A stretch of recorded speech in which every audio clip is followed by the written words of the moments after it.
polls show Democrats aren't doing that well. We got the voters right where we want them. You know, why do you think people feel so negatively about the Democratic Party? Because we earned their disrespect the hard way. Look, when your back's against the wall, you can't make a mortgage payment. You can't go to the doctor's visit because you can't afford it, or you're stealing money out of your 401k that you know is for your retirement, but you're doing it to pay your bills today. You expect the Democratic Party to show up. Two things. We told you, oh, things are great. You just don't know it yet. And B, we're running around, close schools for 2 years when you didn't have to, and then when we open them, we blow open the bathroom door in the locker room, and we didn't actually worry about the classroom. We earned their anger because when they're holding on to that windowsill with everything they got, they're digging their nails into the concrete on the windowsill or the wood. They want us to help them, and we either told them they were wrong, or B, we got ourselves wrapped around what I call a cultural cul-de-sac and kept going around in a circle talking to ourselves. This isn't that hard. Now, in 2016, I was mayor. I signed a bill a decade ago on bathroom access. Never took my eye off of graduation rates, reading scores, or math scores. I did it. It's acceptance. But we went as a party from acceptance to advocacy. That's not our role. You mean on trans rights? On trans issues. So my thing is, when you say, well, how did we get here? We worked really hard at it. We did things that were really ridiculous. We let a border get out of control. When it came to public safety, we talked about defunding the police. When it came to an ethnic group, we called them Latinx, and nobody else in that group ever identified themselves that way. And then rather than worry about classroom excellence, we were worried about bathroom and locker room access. So they were angry. And look at all the polling that's out there. Look at all the focus groups out there. Democrats tell you, stop talking about these cultural issues, conveying that these are priority issues when we should be talking about raising the minimum wage, expanding healthcare opportunities in healthcare and cost control, making sure people have money for their retirement. All right. And a lot of Democrat voters are waking up. They are waking up and they're getting off of that donkey. Okay. Take a look at this next clip. This is clip 12. You're going to be so proud of me. Finally, I switched to Republican Party as a registered voter.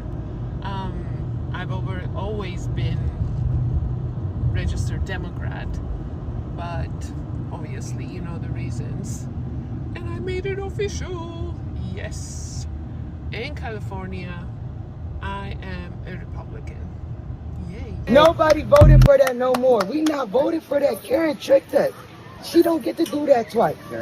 Now you come in here all the way to Crenshaw from the Palisades, and we all got something in common. Let's do it. That's right. Let's do it. All right, folks. So that there was California. That was Spencer Pratt. We're talking about the primary results. We're talking about the numbers behind the primary results and more. This is Pop and Politics. I'm KJ, along with Nicole Bennett. Hey, y'all.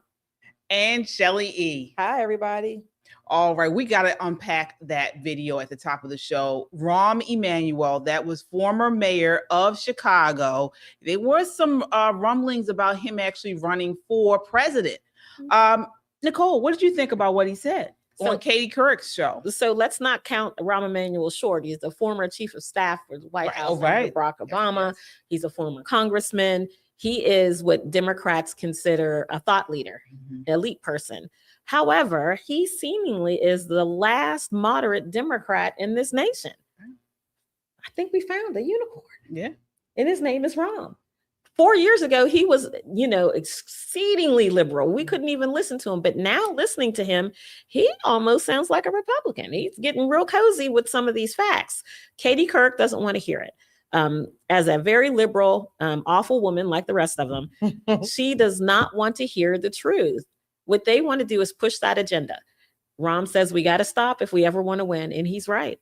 They need to stop. Absolutely. Shelley, what are your thoughts? Yeah, I've been hearing Rahm over the last couple of months, and he has been at least presenting as more moderate. And I think a couple things are going on. Number one, the old adage that as people get older, you tend to get more conservative, and I guess you have a different idea or a view of what reality is. I think that may be playing a part. But I also think, again, James Carville, one of his compadres, told us long ago, it's the economy. And a few things that Americans want, by and large, I wrote them down while he was talking. Americans generally want a stable economy. They want good schools. They want to be able to practice their religion. They want affordable homes. They want good jobs. They want safe streets and communities. And they generally want the government to leave us alone. Okay. Put them in whatever order you want, but that's generally what we want. And Rahm is pretty much expressing that, summing it up to Katie Couric. Democrats have not done a good job of that. They want more government and more government. Americans are sick of it. But thank you, Rahm. I mean, hey, credit where credit is due. Yeah, I'll give him a little bit of credit, but honestly, folks, I think it's too little too late. Absolutely. The Democrat Party has gone so far to the left. I mean, you literally have them, of course, as we saw in New York City, they voted in Mondami. Now Mondami is actually campaigning for another socialist for a seat in the New York City state legislature. So, I mean, and this is they are taking over the party. It's not the other way around. As we talk about this on the show all the time, we're seeing more AOCs, more Mondamis, and less Rahm Emanuels. Exactly. For instance, in Pennsylvania, my goodness, the senator, what's his name, the tall guy? Fetterman. They're pushing him out. They're trying to primary him, okay? Because they don't he's another one that's sort of, the old school Democrat. He's not totally crazy. And they're trying to primary this guy. All right. So we see what they're going. And this is why, as you saw in the video, more and more Democrat voters are leaving the Democrat Party. All right. We're going to get into it. Let's first, folks, as you come in, hit that like button.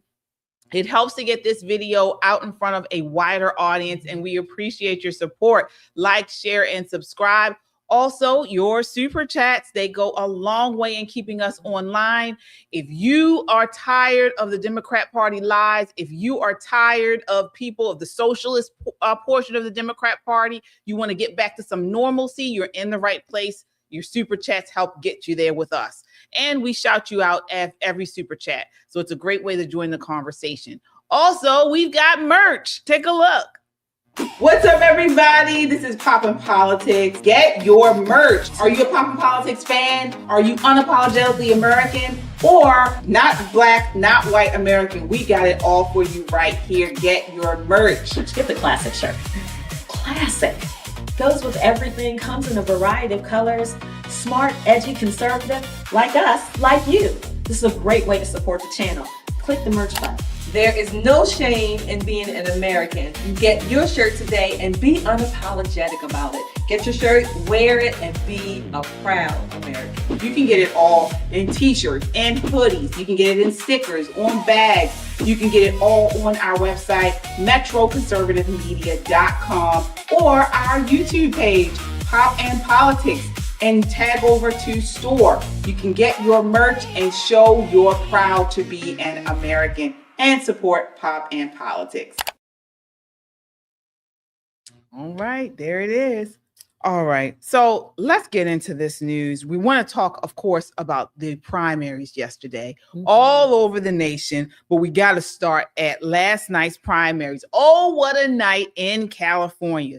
All right, Republicans outran expectations across California last night as Trump-endorsed conservatives topped the crowded governor primary, and Republican reality star Spencer Pratt heads to, it looks like at least, they're still counting ballots, if you can believe it, heads to the November runoff in the Los Angeles mayor's race. Here he is talking about it. Take a look, clip 1. Debate Karen Bass again, and what do you want to tell her if she sees this? I love debating her on NBC. I look forward to a couple more on NBC and Fox. We can do debates every Friday if she would like, because it's actually became my most favorite thing to do. So yes, as many debates as Mayor Bass would like. What would you like to tell her now that it's on? Between the two of them? Oh, I mean, she knows it's on. I hope she's ready, because I literally could not be more excited. This is a campaign that started because you lost your home in the Palisades fire, because your parents lost. All right. So it looks like, of course, Karen Bass is at the top. Then we have Spencer Pratt, and then the former or current councilwoman. I forget her name. Okay.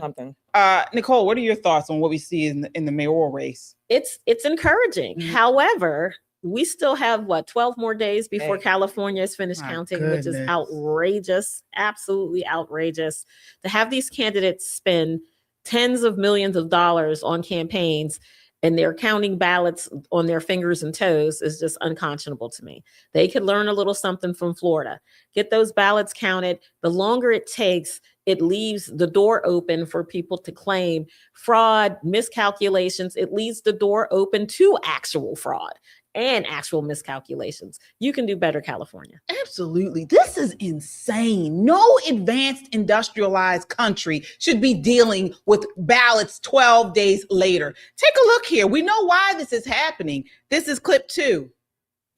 The final piece of the puzzle that we won't know tonight, right, is the late arriving vote by mail. And we're talking about probably like a third of the vote in Los Angeles. We're probably not going to be getting until tomorrow and maybe days to come after tomorrow. The mail can still come in after Election Day. And there's indications, and there's certainly a ton of precedent here, that late arriving vote by mail is going to be significantly more Democratic friendly than all of the other vote, meaning that would be good news for Bass. Right. That would be good news for Rahman. If she's going to come out of tonight behind Pratt, it's a huge if, but if she's going to come out of tonight behind Pratt, well, it's not a huge if at this point, she would then have the opportunity, if she's close enough, to catch him with that. But that is a 25,000 vote pad there.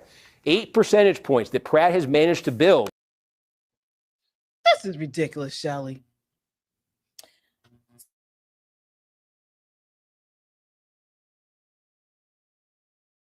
This is basically a de facto way to disenfranchise the voters who actually go out to vote. And really, your vote is nullified by these 7 to 10 day, 2 week ballots coming in and still being counted. This is what you call disenfranchisement. And it doesn't look like it. It looks like you actually did your ballot and you mailed it. But no, when you actually go to the polls, this is also, I thought about this today and I said, you know what? Between the two parties, if I had to say, what could I say? This makes Democrats look lazy.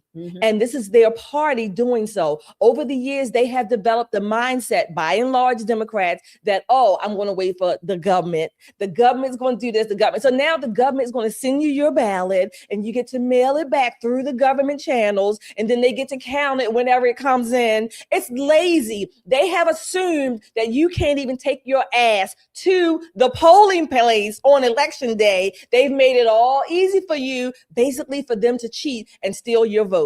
This is what you call disenfranchisement. Californians, if you keep putting up with this, you're going to keep getting what you got. No water, burned houses, and more. Homeless people in the street, more shit. We don't want any more shit. Besides, no shit in the streets, but that's what you're going to get. Yeah, Nicole, it's lazy and it looks fraudulent to me. Oh, absolutely. So listen, anytime someone has ballots in a warehouse that they're opening by hand to cure the signature on it, a human being is looking at it. Right. In some of these counties in California, there's a person who looks at it and said, well, that kind of looks like Shelley. Well, we'll put it in this column. And then they scan it and then they let the computer look at it. It seems like they're doing everything they can to slow the progress, so much so that even Gavin Newsom said something to them last month and said, listen, we got to get these ballots counted, folks. The longer it takes, the worse it looks. And he's absolutely right. 6 states held elections last night. In California, we know the results in most of these states. In California, it's going to take days. This is ridiculous. Yep. I mean, we're talking about what? South Dakota, Montana, even New Jersey, we know the outcomes, but somehow California has only counted half of the ballots. This is ridiculous. It's something that should not be happening in an advanced industrialized country. It's happening in California, which is a leftist bastion, and we know why. We know why. And so this is why the SAVE Act is so important. We got to get this SAVE Act passed. We really do. Folks, folks, sound off in the chat. Let us know what you think. Do you think this is ridiculous as we do? And what do you think is going on? Do you think this is some type of fraud going on?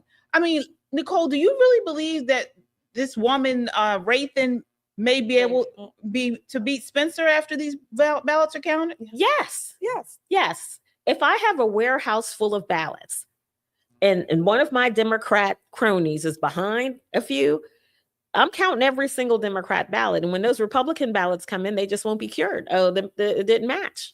I'll throw them to the side. This is the problem that you have when it takes forever to do something that can be simply automated and fairly counted. But California is going to cheat like California does cheat. I needed Spencer to have at least 30 and widen that margin enough where he could breathe at night. Because as it stands now, he thinks he's, a winner of this runoff. And truly, we don't know that. We won't know that for several weeks. That's terrible. That is terrible. Oh my gosh. Well, we were talking about these other races. So let's go to New Jersey. So, I mean, if you think it can't get any worse with the left, with the Democrats, you got to look at this New Jersey race. New Jersey, actually, Democrats actually nominated an Islamic terrorist linked candidate for the U.S. Congress. His name is Adam Hamawy. This is clip 3. Candidacy. Dr. Adam Hamawy, a plastic surgeon and U.S. Army veteran, won the Democratic primary in the Garden State's 12th district last night. But he's got a controversial past. He admitted that in the 1990s, he associated with the infamous blind sheikh Omar Abdelrahman, who was convicted of terrorism and seditious conspiracy in 1996. Prosecutors said it was Rahman who led the jihadi terrorist cell of Islamic militants, who in November of 1990 assassinated extremist Rabbi Meir Kahane as he spoke at a Manhattan hotel. Then 3 years later, in 1993, the sheikh and his cell bombed the World Trade Center to try and bring it down. But that attack killed 6 people, injured more than 1,000, and 2 years later, the sheikh and his terrorist cell plotted to blow up New York City landmarks. Rahman was sentenced to life in prison and died behind bars 9 years ago. Turns out that Hamawy testified at the blind sheikh's terrorist trial as a defense witness. According to published report transcripts, while on the stand, he admitted to translating a fax for the cleric in 1993, listening to his speeches in area mosque, and helping him during a press conference. But during the campaign, Hamawy dismissed any wrongdoing. He wasn't, preaching death and destruction all the time. And he has certain views that he spoke in certain forums, but that's not what he did every single day. And he was a blind old man that, people, volunteered when he needed, some kind of service because he couldn't take care of himself. And so that's kind of all the association is. There was nothing back then and there's nothing now. Well, Hamawy's campaign says he did not have any meaningful relationship with Rahman, and that he saw him in religious settings, and that he condemns the sheikh's violent rhetoric. He is, by the way, favored to win the heavily Democratic district in November. Wow. Nicole, I mean, this seems like a big deal to me. Oh, yeah, it's a big deal. But again, as we've said before on this show, you should go back and watch the episode from Friday. The Democrats have a man problem. They have a huge problem with finding a regular everyday Joe, a bearded guy that drinks beer on the weekend and cheers for the Eagles or the Cowboys. They can't draw that kind of candidate because of their rhetoric. They have moved so far to the left that a normal person runs from them. So what do they field instead? A lookalike, the bearded guy, and he checks the box that he's ethnic. So what? He's a terrorist. So what? They bombed the World Trade Center. So what? We've got a Nazi running in Maine. So what? He's a Nazi, a misogynist. He cheats on his wife and he cheats on the women that he's cheating on. It doesn't make a difference. Communist, socialist, a misogynist, racist, terrorist, every ist, they're running them. And do you know why? Because their electorate would rather destroy the country rather than let Donald Trump have a win. My goodness. Shelley, what are your thoughts here? Number one, this guy here, he said that his rhetoric, whatever, he was no harm. What about the 6 bodies that in their families. That's number one. Number two, I was asking myself when I was looking at this, why does the Democrat Party seem to be the comfort place for these people to fall? We have several Islamists or Muslim related people, particularly in Congress right now. He would make the fifth. Okay, the fifth congressman. But what is it about the Democratic Party in general? In general, we talked about this in the first segment. Their ideology is more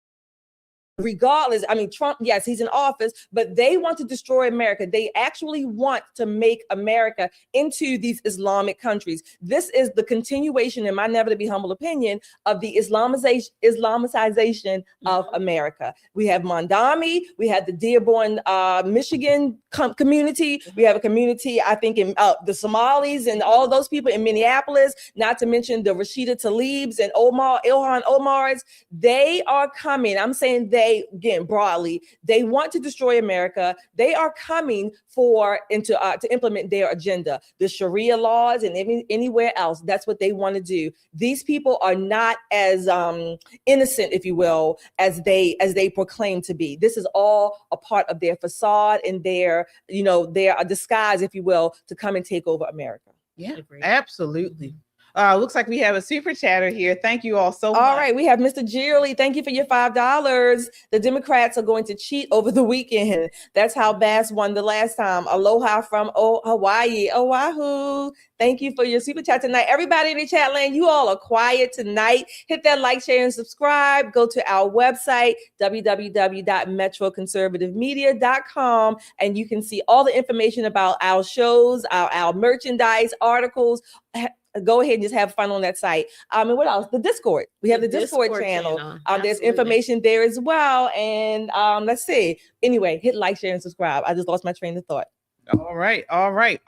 So there was some good news as well last night, though. The Supreme Court, this is breaking news out from yesterday, 6-3 upholds the Alabama redistricting, overturning the lower court, which blocked the new pro-Republican map.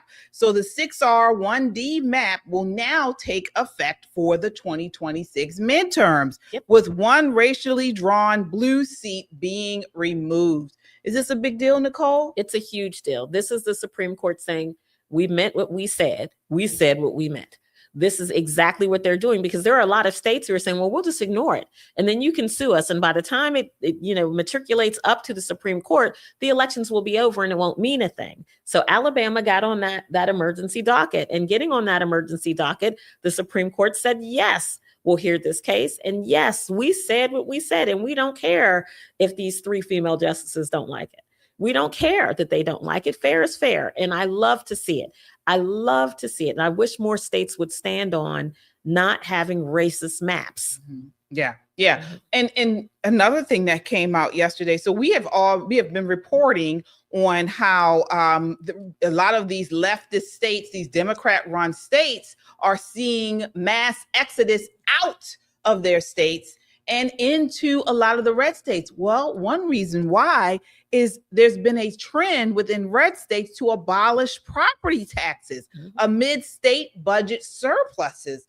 Shelley, what do you think about this abolishment of property taxes? Why is it such a question? It should be. You pay for your home or your property. When you first pay for it, you're paying taxes. Why the hell you got to keep paying taxes on it every year? For what? I mean, it's a mismanagement of money by the state or the jurisdiction. But Americans, why should you have to keep paying your taxes on the same property that you paid for over and over again? It doesn't make sense. Abolish the property taxes. I say abolish the state taxes, income taxes. You know me, everybody, give us our money back. They owe us more and more and more rather than us owing them. That's the way I see it. Give us our money back. Yeah. Agreed. Yeah, absolutely. I mean, by the time they finish taxing us, there's an income tax, and then most people have to pay a little bit more after the income tax. Your taxes on the food, taxes on your car, taxes on everything. By the time they finish taking their almost 60% of what you own or what you earn,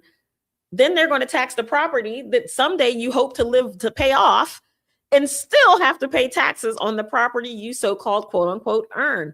This tax situation has gotten out of control, and that's because we have a huge spending problem. Right. And the only way that they can fix the budget is by costing or by raising our taxes, which costs us more. So we make less so that they can make more laws that mean that we don't get to keep any of our money. It's a vicious cycle, and we're on this hamster wheel forever, because they're never going to give us our money back, no matter how much we say give us our money back. There's a vested interest in keeping Americans under the thumb of government. Right. You're absolutely right.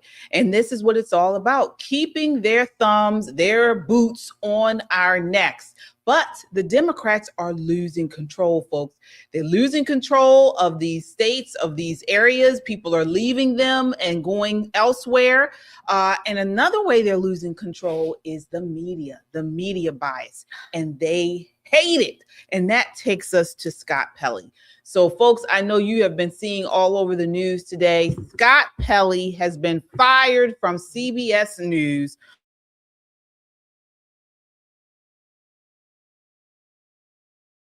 Today's CBS Mornings opened with a 78-second address about the decision. Editor-in-chief Barry Weiss, which is the new editor-in-chief of CBS, and the new 60 Minutes executive producer, Nick Bilton, they're talking about how they fired Scott Pelley for insubordination. Take a look here. This is clip 4.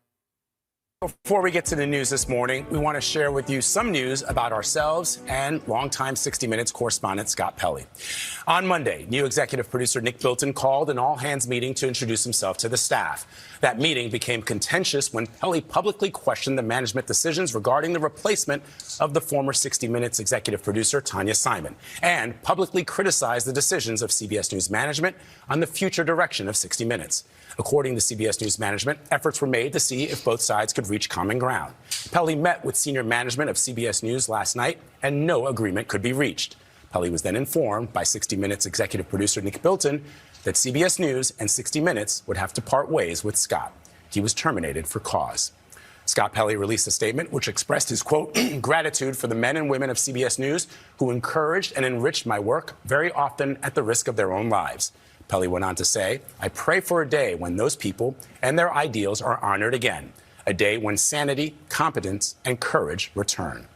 In a letter to the staff, Bilton stated, what I will commit to this is this, by my unyielding support for each of you and the journalism that you do and what we will do together going forward. Yeah, we know his impact on journalism and this network is undeniable. Wow. They didn't even get into what this guy, he was terrible. What this man did when he was insubordinate.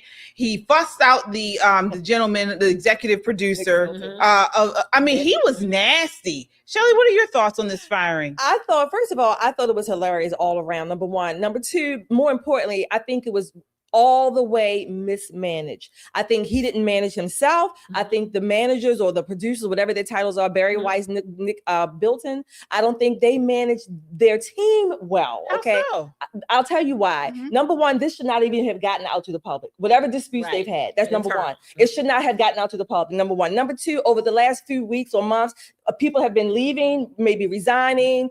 Anderson Cooper, the other lady, Alphonse, or whatever her name is. So all of these public disputes, they allow them to be public. Number three, when you have your the senior talent, how long they've been there, you should not just come in running roughshod. You should not do that. There's a mismanagement. I'm not saying Scott Pelley was right at all. I think he didn't manage himself. He was embarrassing. He was insubordinate. That's the word I guess they use. Yeah, he was all of that. I think it was all around I'll call it mismanaged.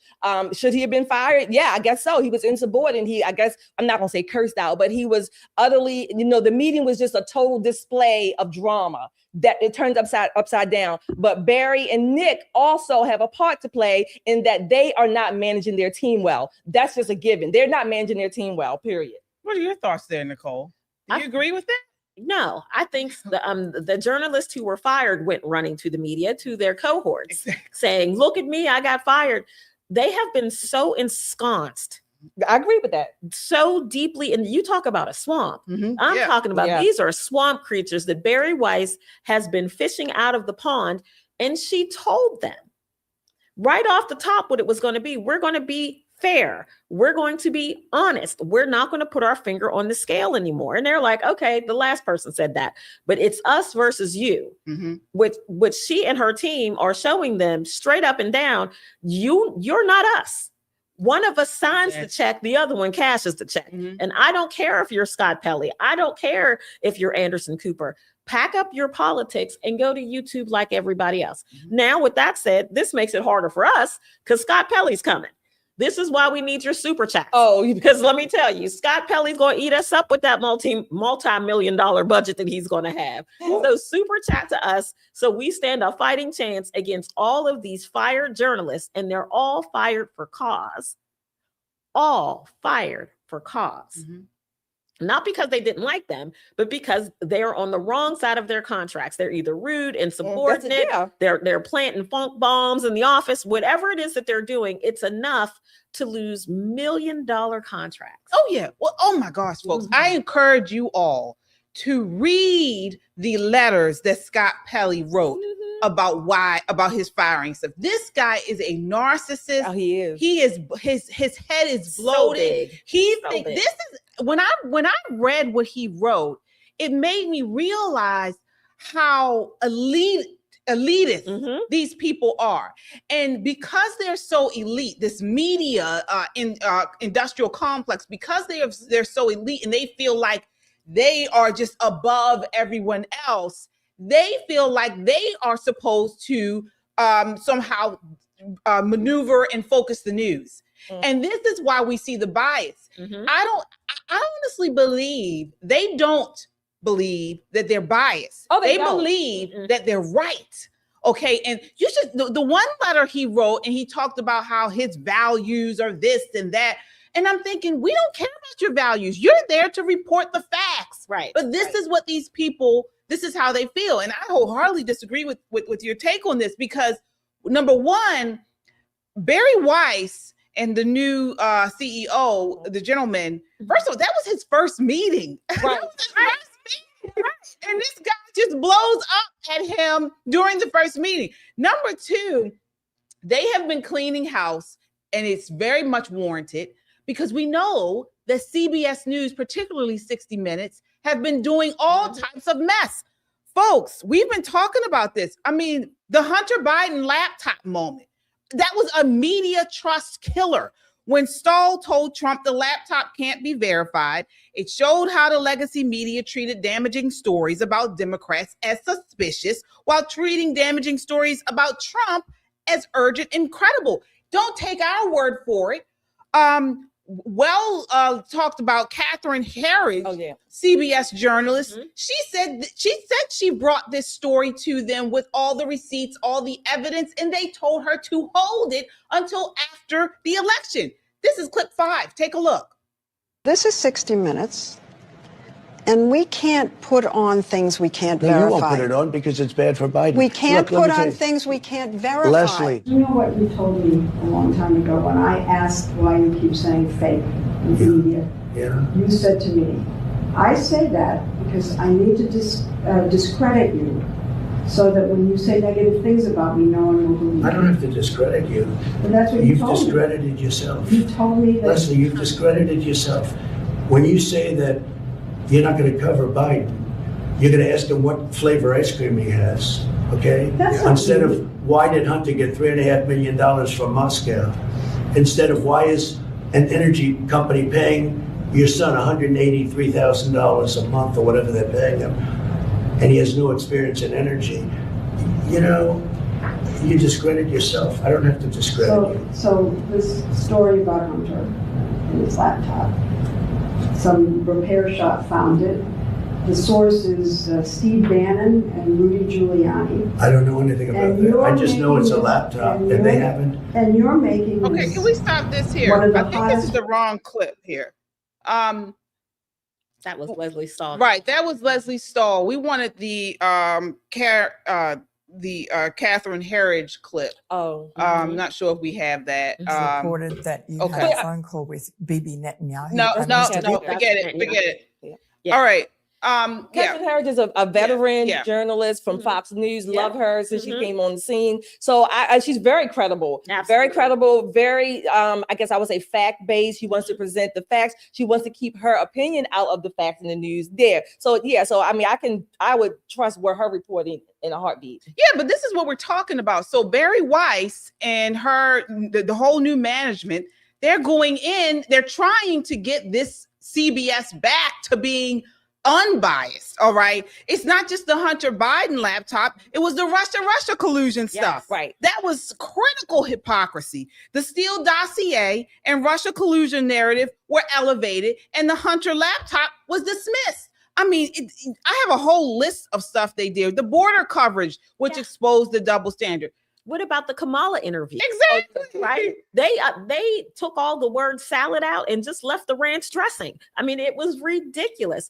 But these are people who believe that they make the news. Exactly. The news. No, I agree with you there. The news isn't facts. They fully believe that the news is what they say it is. Mm-hmm. And because they choose a liberal slant, it makes the news more convenient, more positive, more spin-worthy for people who believe what they believe.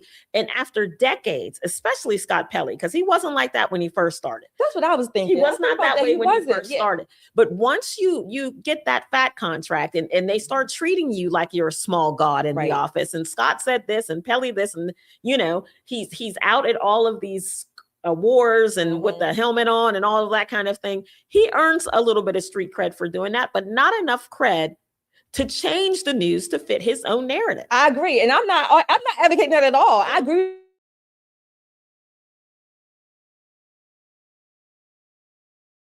Things. All of this stuff should not have gotten. That's my point. From the management perspective, whatever is going on, Scott Pelley, his big head, and all the rest of them. Yeah, he's gone. He's gone. I'm saying, as the managers, to me, it signals that it's something that's not being managed well for all of this stuff to just constantly be public. That's all I'm saying. Yeah, well, I agree with what you said. I think that the people that are being fired are leaking this stuff. They have leaks going out like this because it would make sense for the management to want this stuff to go out. They're people within the organization, because they've been talking about how Barry Weiss, I mean, she's in an uphill battle, folks. She is, because these people do not want her there. They don't want the change, okay? And so she's trying to implement these things. They do not want it. So you have people within the company that are leaking this stuff. It's like Trump 1.0. Right. Right? Exactly what this is. It's Trump 1.0. When the swamp rises up and says, oh, no, this is our swamp and you're only here for a limited time, and we'll get rid of you by leaking information and making it look like that you don't know how to manage your organization and you're walking around like Elmer Fudd with a shotgun looking for Democrats to kill, when nothing could be further from the truth. However, I mean, she was on the left. The spin is tremendous because this is what these people do professionally. They spin the news. They're saying, the people who are Scott Pelley's and the other Alphonse, whatever, they're saying that she doesn't have the experience. She's only been in print media. Of course, we know that she had the big sale with CBS Paramount with her free press. So that's why she's installed now, because she sold her company to them. But this is what they're saying. I'm not saying that they are right. I mean, she may not have the broadcast experience. However, I'm just saying from a broadcast, you don't want all this broadcast. That's what I'm saying. They're not managing that. It does not look good for it to be continually coming out. But this is the pushback to them saying that she doesn't have experience. Here's the thing. You have experience and you suck. Right. You suck bigly.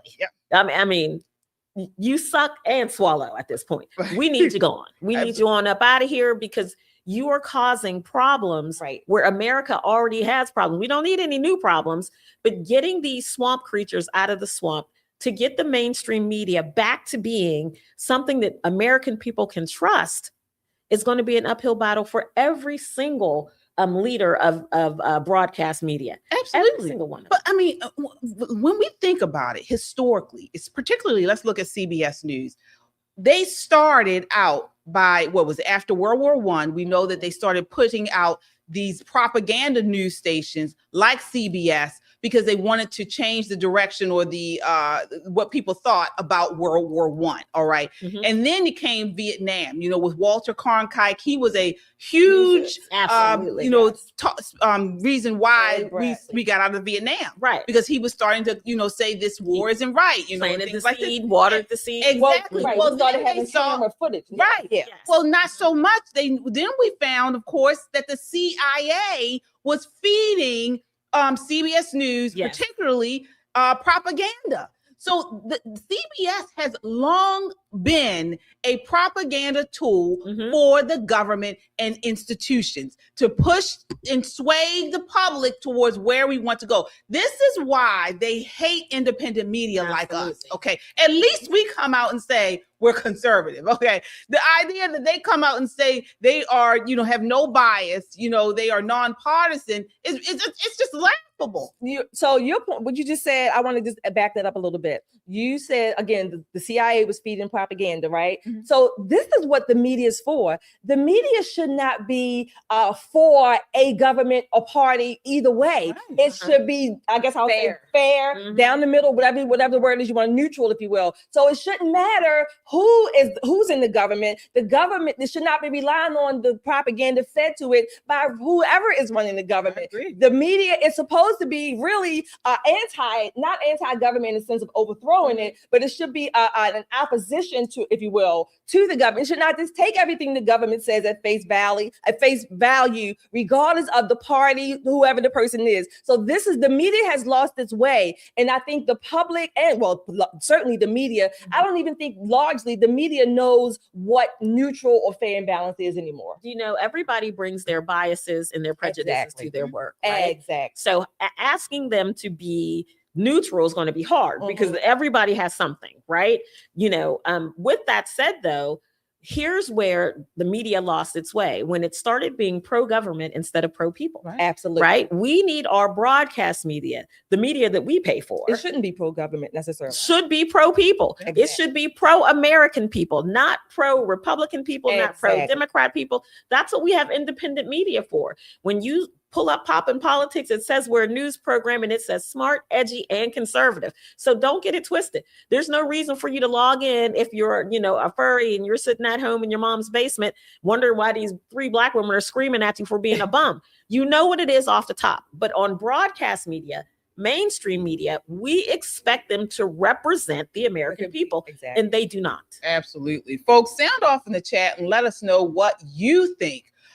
You know, do you agree that Scott Pelley should have been fired, or should they have kept him? Let us know. I know we have some super chatters here. All right, let's see who we have here. We have Robert. Hi, Robert. Thank you for your $5. The people have to solve this. It's on the people now. Agreed. Okay. As always, you're right, Agreed. Robert. Monisa, thank you for your $2. You guys are great. Thank you. Watching from California. Look, get those votes in, get those ballots in, Monisa. Make sure they get there and get counted quickly. Sure. Yes, indeed, folks. Yes, indeed. You know, 4th of July is coming up. It's the 250th anniversary of America. What are you wearing? Took a look at this.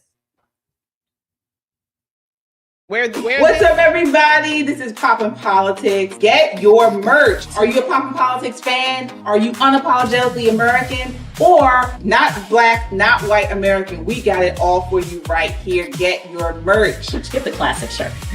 Classic. Goes with everything, comes in a variety of colors. Smart, edgy, conservative, like us, like you. This is a great way to support the channel.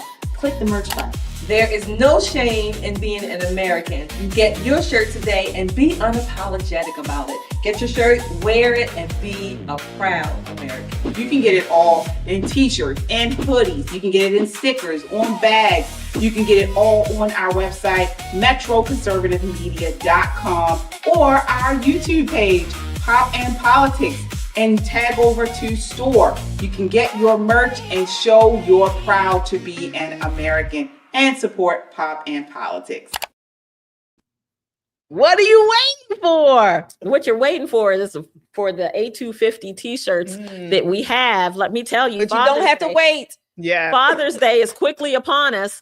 Father's Day is quickly upon us. You need to order this week. Yes, look at that shirt. Look at the shirt. It doesn't matter where you fall on your politics. This is about being a great American, not black, not white. American, don't let them divide us. It is an amazing shirt, and you can get it in a mug just in case your dad's not a t-shirt wearer. If you got a man, you got a husband and a side piece, girl, shop up. Get everybody a little something. This is beautiful. I could not think of any A250 t-shirt that's better. And I've got several dozen of these t-shirts, A250 t-shirts, because there's so many events. You know, we're going to be working out on the National Mall. When is it? Next Friday? June 28th. June 28th. Listen, without a calendar, I'm out here in the world.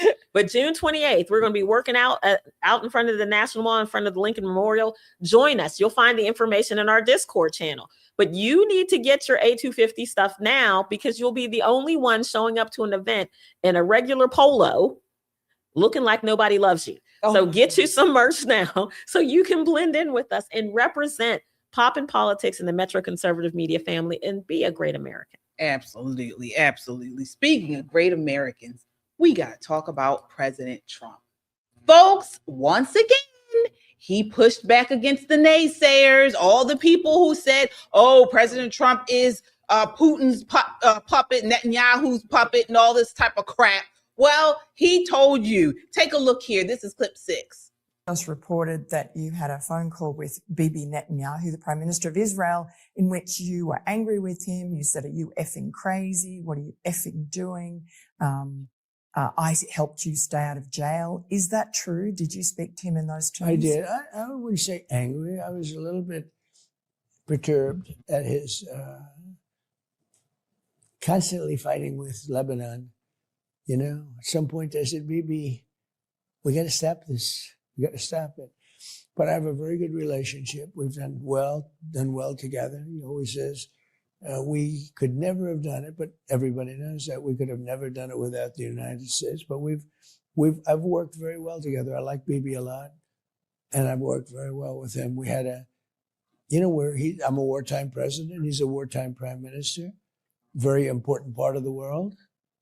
And I think we've done, very well. We've gotten along very well together. And are your tactics where you say something and then change it and then do a peace deal and then break the ceasefire or whatever, is that all about trying to keep the Iranians off balance? Are you sort of messaging to them? No.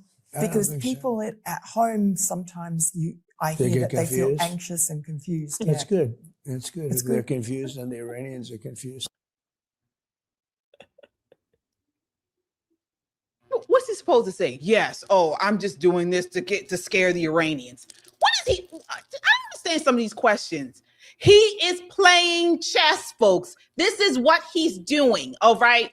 And I am so happy this came out. So for you guys who didn't know, this was he was speaking or reacting to the news that came out that basically he cussed Netanyahu out when he continued to bomb Lebanon. And he was just like, what are you doing? This wasn't part of our, plan or our, things like that. So he is not anybody's puppet.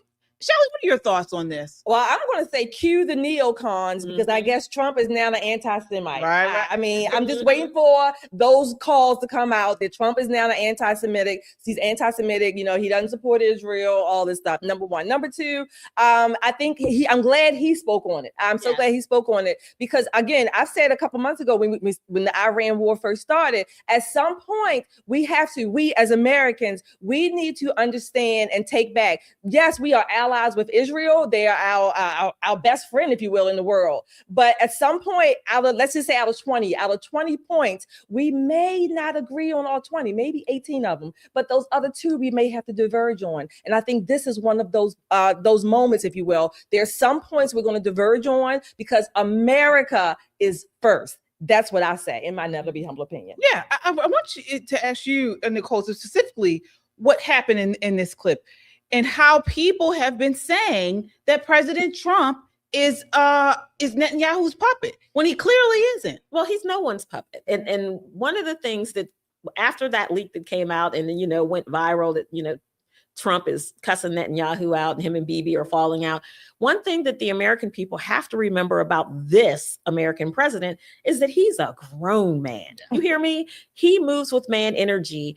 Someone in the chat was saying that Miranda's a great investigative journalist. She absolutely is. She is. She would need to be in order to get him to sit down on her pod. But there's something that we call the Trump effect. If you've never met this president, what you should understand that he is a whole man. He's a big hunk of man. He's a tall man. He's wide. He's broad.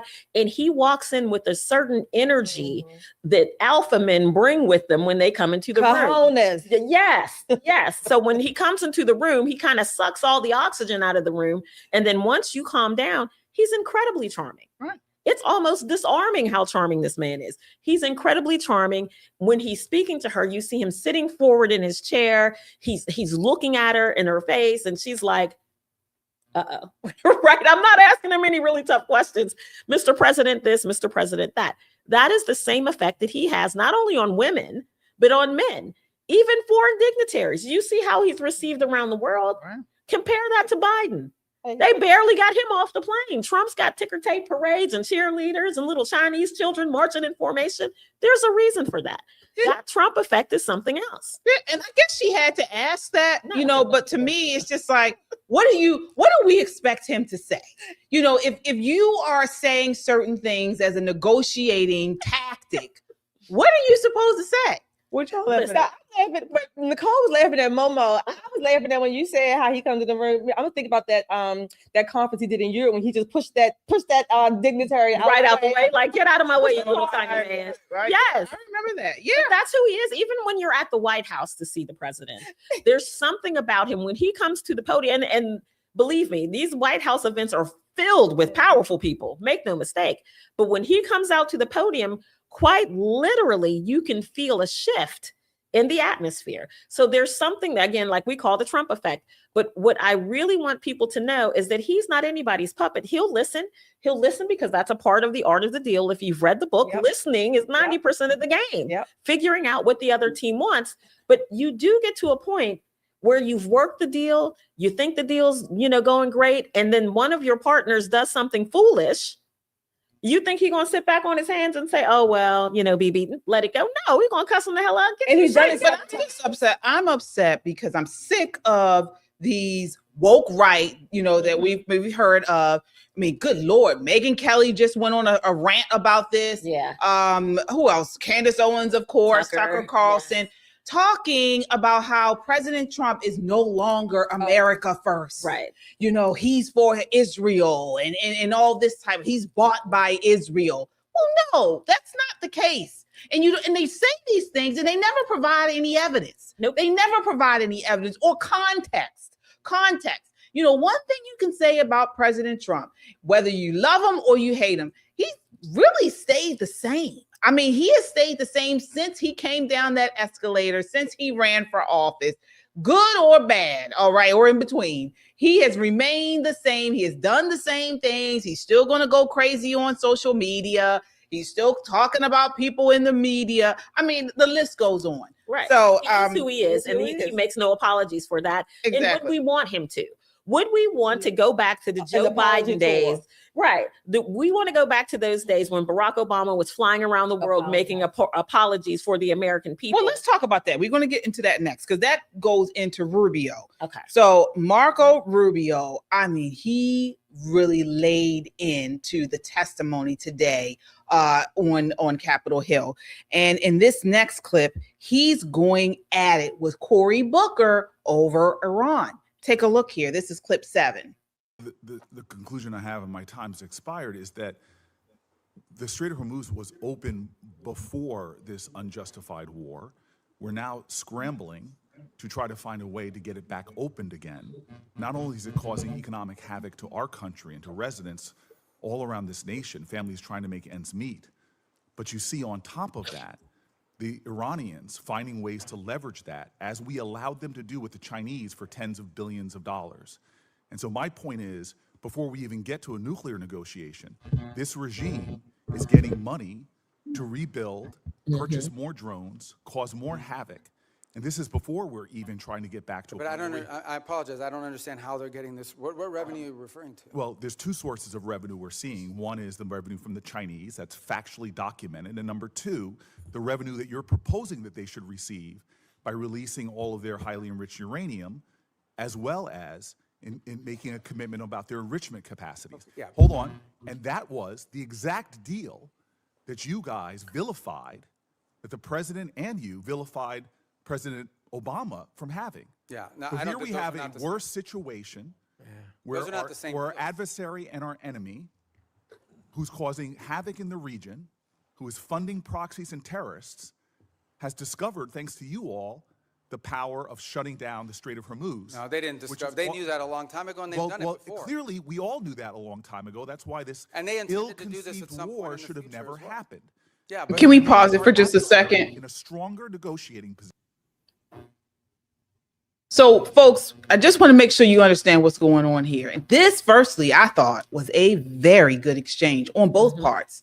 Okay. So you have Senator Cory Booker, who is basically saying that President Trump he's comparing what President Trump is doing in the Trump administration with Iran with what Obama did with the with Iran. And he's saying that there's no difference. He's saying that President Trump, you know, is really basically paying them to stop with the nuclear stuff. Right. And he's saying that he's doing the same thing as the Obama administration did when they, you know, they paid them with all that money. Right. They dropped pallets of cash. Right. Because you cannot buy friendship and you cannot buy your way out of nuclear proliferation.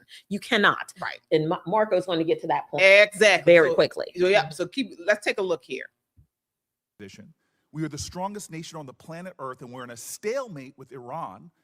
And now we're begging to get back into a deal that you all We're not trashed begging. in the first place. There's no one begging. I don't Clearly, know. this is a Senator shame. Senator Booker, your time's up. But Senator can I just- Rubio, since he's I do gone want to over, you address can some of these points respond. because they go to the heart of the matter. No one's begging for anything here. The Iranians might be begging because their economy's losing hundreds of millions of dollars a day. That they are losing. Understand, Iran had street protests going on before all of this started. All of those factors, economic factors in Iran, are far worse today than they were 6 months ago when those protests were happening. They have hyperinflation. Their currency's completely devalued. They're struggling to make payroll for their government workers. Iran is in a very serious situation. And if it was up to the political class there, and I understand everybody there is sort of radical in some way, but if it was up to the people that actually like go to elections and wear the suits and you see on TV, they'd probably make a deal tomorrow. It's the issue they're facing is that the supreme leader and the IRGC Corps are a little bit more immune from those pressures until they can be convinced otherwise. And I think that's the direction that they're moving in, because the reality, I don't know where you're getting this perception that Iran is stronger. Iran has no navy left. They've lost a substantial percentage of their defense industrial base. That Iran has lost a substantial percentage of their missile launchers, and their economy is far worse today, and I mean far worse today, than it was 6 to 9 months ago. And they are looking at hundreds of billions of dollars of reconstruction costs just to get to where they were 6 months Mr. Rubio, you keep telling us how we're winning this war. The president keeps saying, well, the war's over completely now. annihilated. The war is not over. And yet the American people see how we're losing at the pump and with their costs, and yet this thing still hasn't been resolved. Every day he tweets out, oh, we've obliterated them, we've annihilated them, they're going to surrender, but yet we still find ourselves spending billions of dollars a week Senator on Booker, a war abroad. All right. So let's unpack this. Nicole, what did you think about that exchange? I think it's a very interesting take coming from Cory Booker. One of the things that we're going to see Democrats do ahead of the midterms is try to make sense of Democrat policy, because they can't win on culture. They've overplayed their hand on culture. This is what Rahm Emanuel was saying, much to Katie's chagrin, because she was sitting there like she was going to die. But he was right. Culture war has been lost. They've lost the culture war. What they're trying to do is step back into policy. They want to make it seem like what the win that Trump is experiencing now was really Barack's win. He's really doing what Barack Obama did, and he's taking all the credit for the deal that Barack Obama made. You just repackaged it. And oh, by the way, now, you know, gas is higher because they don't want people in and out of the Strait of Hormuz without paying tolls. And Marco's like, none of this is true. Absolutely none of this is true. So who do you believe? Do you believe, an Obama knockoff or the actual Secretary of State? Let me tell you why you can believe the Secretary of State and why he should be your definitive answer is because the information that Cory Booker gets comes from the State Department. Guess who's the Secretary of State? Marco Rubio. I think Marco knows what he's talking about. I think Cory is doing his best to make that spin. We're going to see a lot of it before the midterms, but it's not going to work with the American people. It simply is not.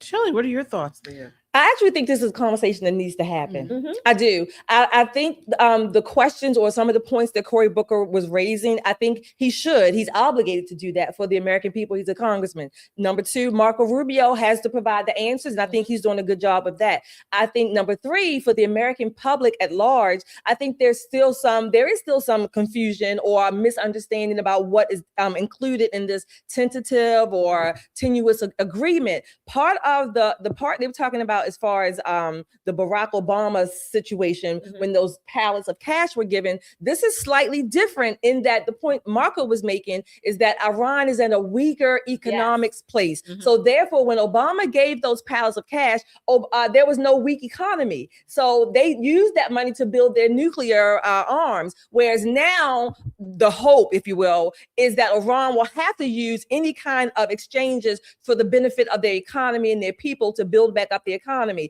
which would, again, time is a key factor in all of this, whether or not the time as far as the whole Strait of Hormuz, the time that Iran has to build back up its economy, and if they're going to have time to even continue building or to restart building a nuclear proliferation program. However, I think these conversations need to be had. Both sides get the points, the agreements. The agreements keep coming and going. From weekend on Friday, you have one thing, on Saturday is another, on Monday is something else. So again, these conversations must be had. The American people have a right to ask these questions, regardless of what side you're on. You have a right to ask these questions and to have clear answers. That's what we want, and that's what is best for our country, no matter what. Absolutely. And I want to talk about, I do believe that Cory Booker was spinning. Okay.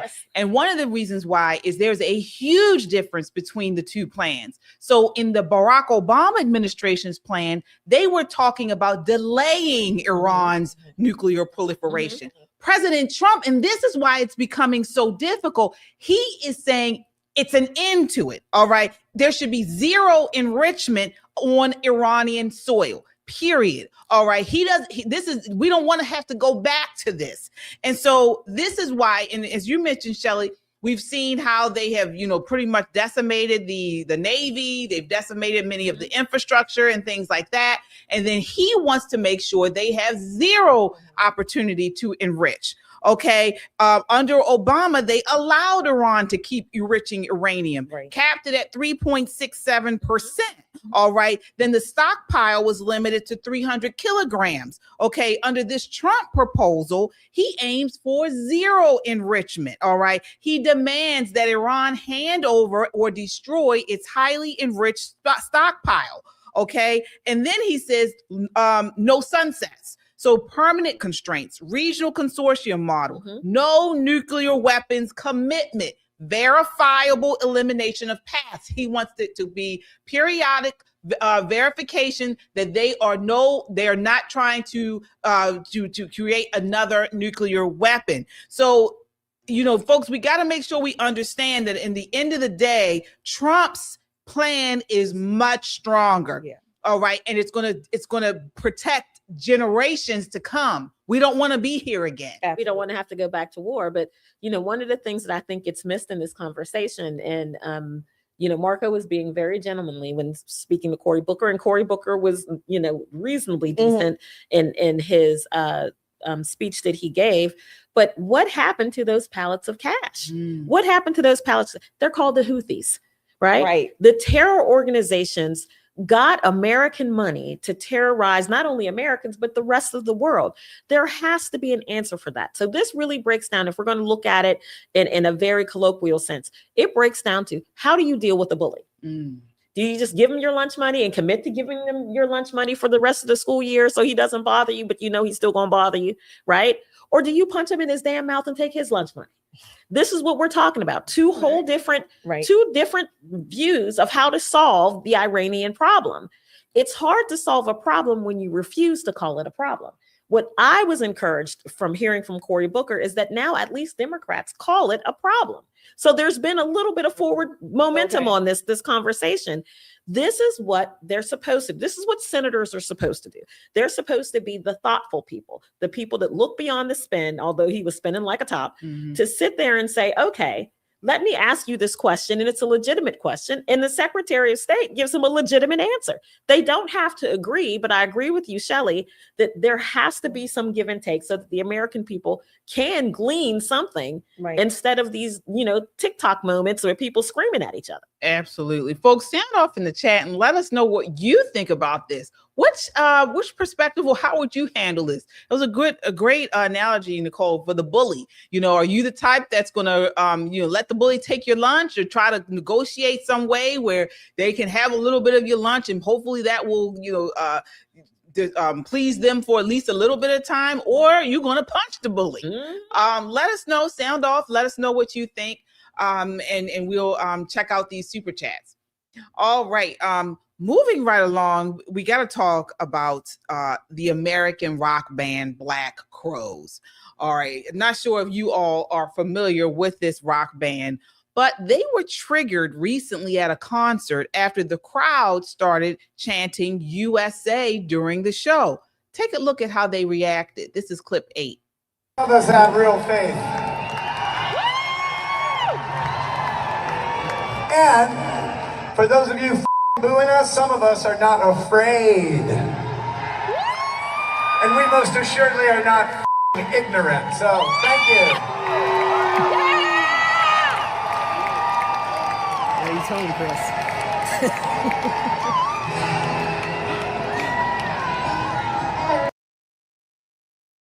All right. So just to give some context, the band was performing as part of its Southern Hospitality Tour when the chant began, USA, USA, reportedly shortly before the group played She Talks to Angels. The moment came after a visual displayed on the screen that included the band's Black Crow character dressed as Uncle Sam. Well, they were not happy. And so they said to the crowd, how can you shout USA? And how can you shout USA when you see what's going on in this country, is what the band said. And so that's when they started booing. And you see what happened after that. Shirley, what's your thoughts there? The crowd should have booed them off the stage. Okay. Look, these entertainers, I don't know why they think that they have to, or they get to impose whatever their political values are on their audience. Many people in that audience, statistically speaking, is probably split 50-50. Okay. Theoretically speaking, but they don't care. They come there to hear you sing, dance, or whatever, watch you act. They don't want to be chastised and beat down with your politics. And if you cannot say USA, USA at a concert, a rock band, an American rock band, and the rock band groupies or the musicians tell you basically to get the F out, demand your money back and get out. I mean, just let them, play to an empty audience, because they are, not only are they arrogant, they are ungrateful. Yeah. What are your thoughts there, Nicole? I wouldn't pay money for that. I would not under any circumstances. Absolutely not. But I will say this, their fans, you think when you're in their 20s and the 90s, these are good grown folk. And dare I say, Shelley, it might be a little bit more like 60-40, 70-30, and the people who are sitting in that audience who've made a few pennies in their lifetime, who like to keep their money in their pocket and pay lower taxes and have smart grandchildren.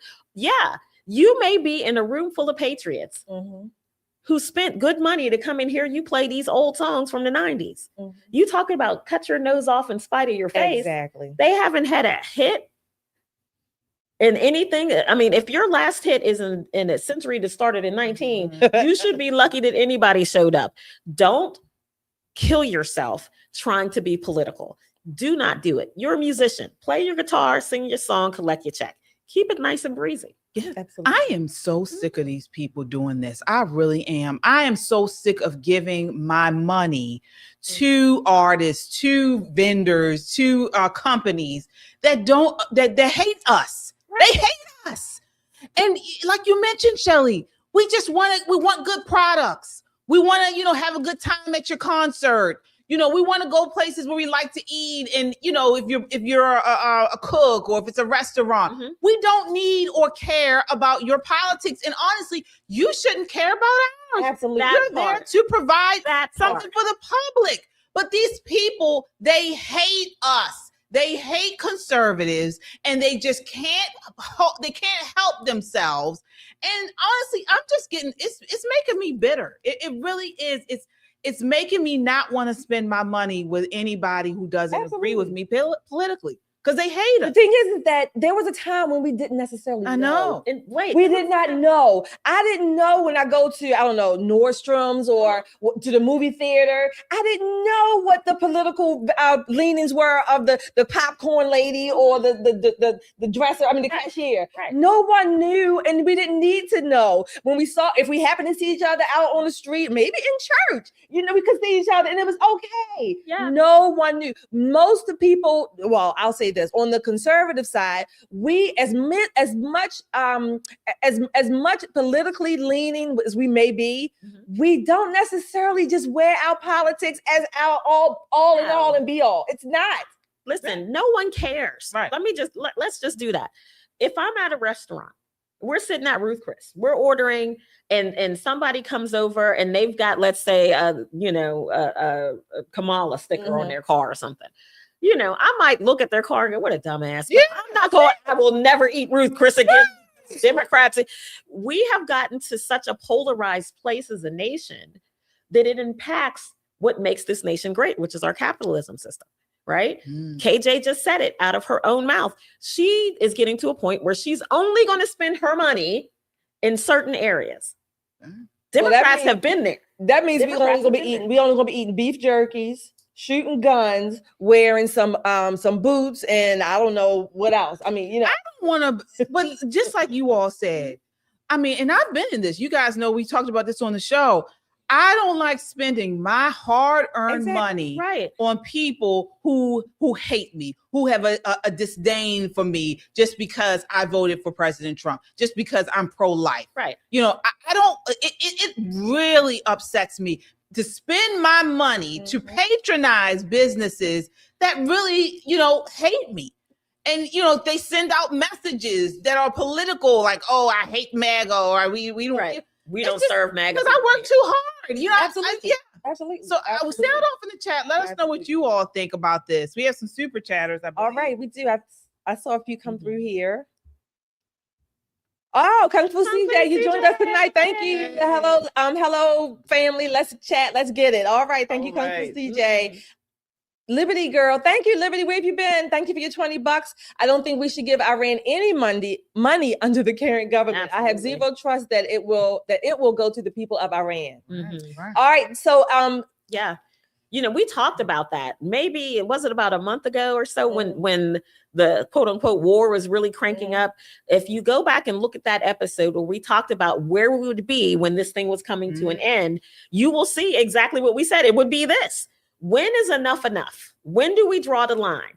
Okay, they don't have any Navy. We've bankrupted them. They filled up their oil reserve tanks, and now they can't even produce or refine any more oil. We've brought them to their knees. Now what? Right. It was a great episode. You guys should go back and watch it, and you'll see that 99% of the time, Shelley is right. Right. Yes, indeed. All right, folks.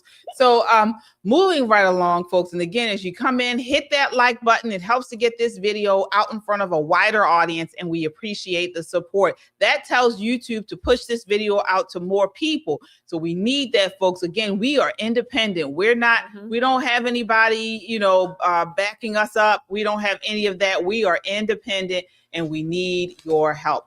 So hit that like button and subscribe if you haven't done so. What are you waiting for? All right. So moving right along. Okay, folks, this week started the Carmelo Anthony trial. All right.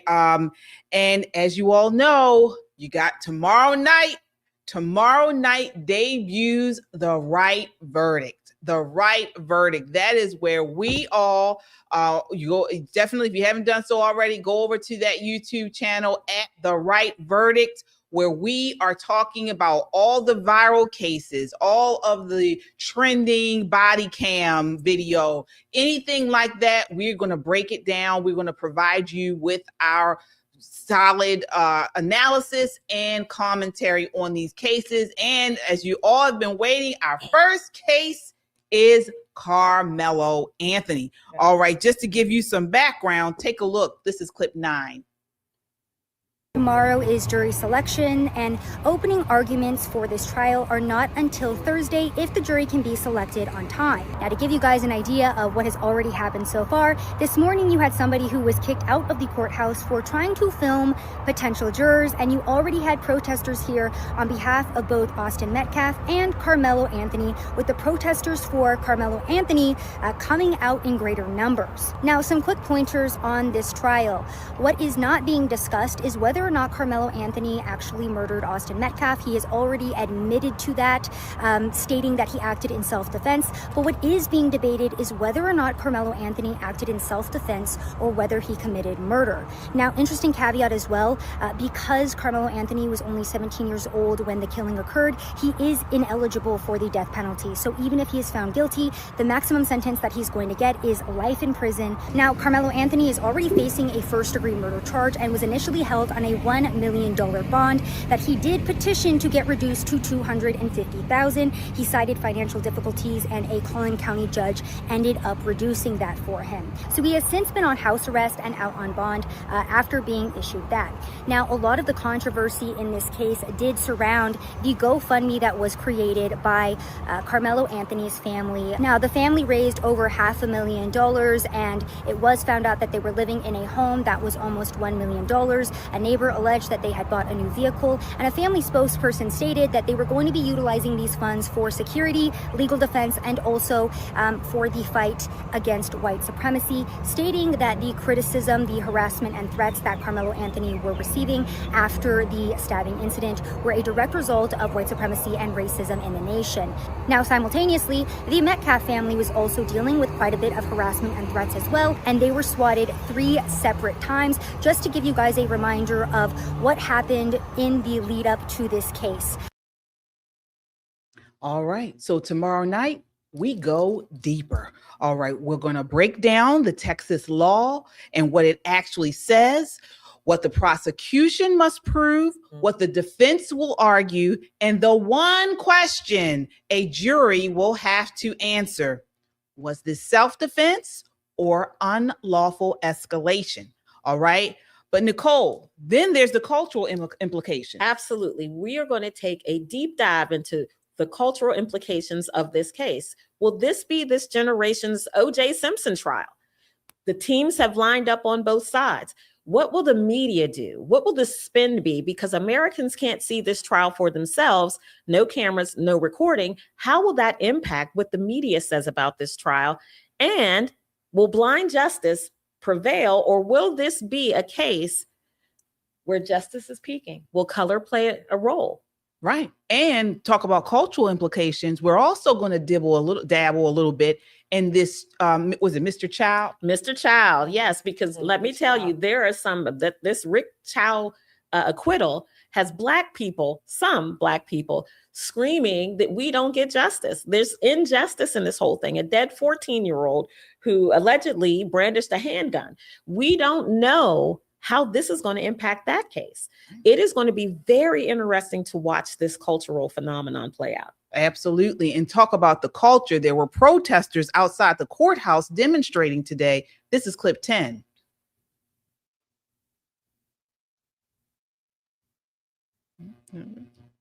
Oh, maybe we don't have that. We did. Listen, I will say this, equal treatment under the law should be what brings us together, but seemingly it's driving Americans apart. When you see one side of the street, people asking for justice for a slain teenager, and another side of the street asking for jury nullification, where have we gone as a nation? What is the line? If justice is supposed to be blind, it doesn't matter if you're black or white. It shouldn't matter if you're a man or a woman. Shelley, what are your thoughts on this case? My thoughts are, I think it's going to be important for us as well as the public to understand the jury and the jury instructions. So far, the jury questionnaire, I would love to see that. We haven't seen that yet, the jury questionnaire. But keep in mind, the jury does not have to have zero bias. The jury, some jury members, of course, ostensibly have heard about the case. The key for the jury is to understand that are they able to separate all the noise that they hear in the public versus what is actually presented in court. That's what they have to make their decision on, what's presented in court. So I'm curious. I'm excited. I'm hopeful to see what the jury questionnaire is, if we will even be able to see that. All right, folks. So you're going to watch it right along with us.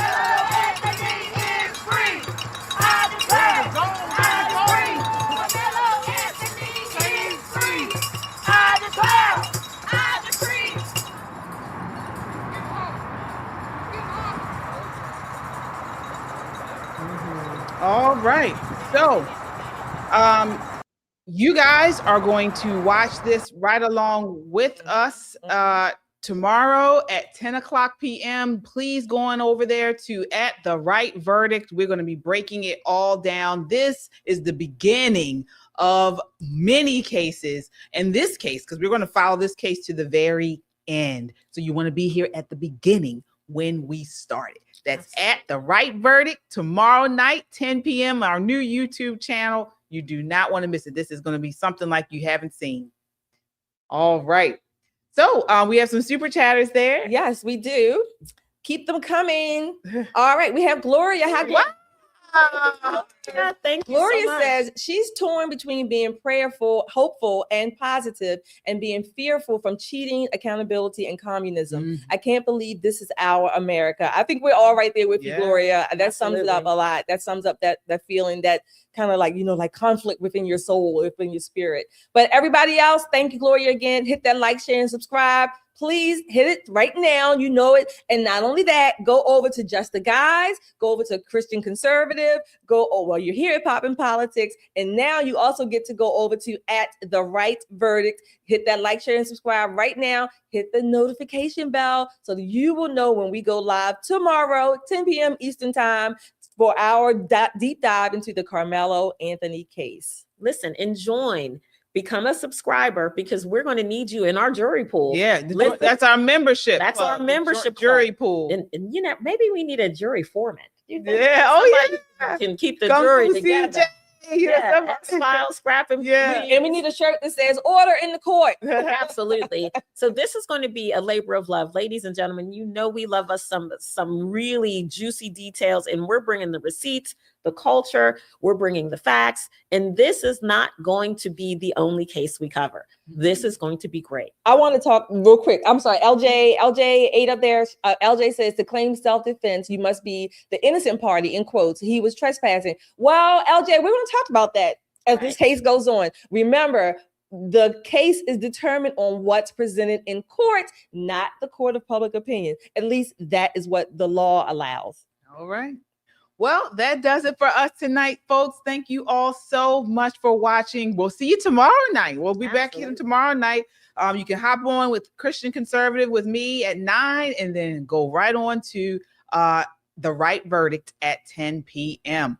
All right. Until next time, count your blessings and live a life of purpose. Good night. Good night, everybody.